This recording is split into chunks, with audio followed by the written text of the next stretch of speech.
What is an NFT? The first ever tweet was posted on March 21st, 2006.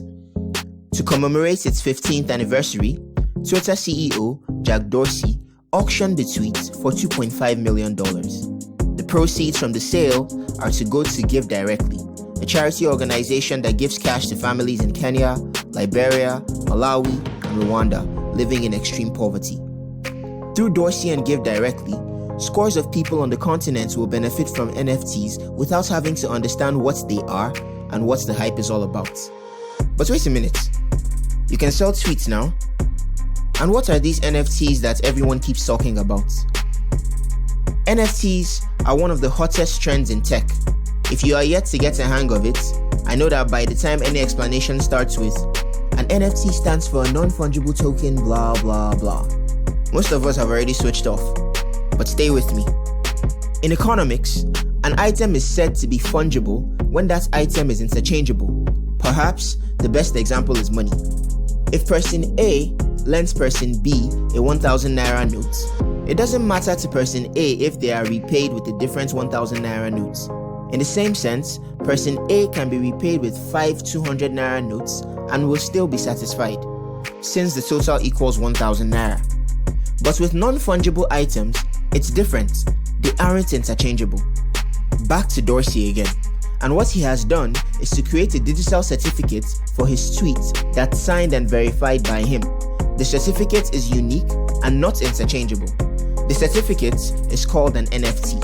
And it's the NFT and not the tweet that was auctioned off for $2.5 million. Similarly, any digital item, tweets, art pieces, songs can be turned into an NFT. Another way to see NFTs is to imagine if that 1,000 naira note from person A had person A's signature. Person B now has a non-fungible item in their possession. If that item is valuable, maybe because person A is a person of great repute, it can be sold and resold as a collector's item, just like a classic car, a Rolex watch, or a piece of art. The process of creating an NFT for that digital item is called minting, and that exchange is facilitated by blockchain technology and cryptocurrencies, in particular, a cryptocurrency called Ethereum. One great feature of Ethereum is smart contracts, which are digital agreements between the owner of a digital asset and future owners. Now, because of smart contracts, every time the NFT exchanges hands, person A and every previous owner stands to benefit.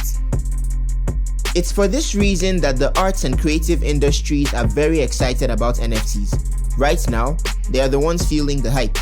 In February 2021, the Venerable Christie's became the first major auction house to sell a purely digital piece of art, an NFT created by digital artist Mike Winkelmann, aka Beeple. What's remarkable is that it was an NFT of a JPEG file.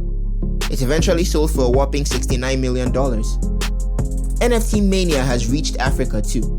In South Africa in March, World Arts became the first known art gallery on the continent to launch an NFT gallery auction. The first piece was a GIF by local artist Norman O'Flynn. In Nigeria, there's a growing community of NFT artists.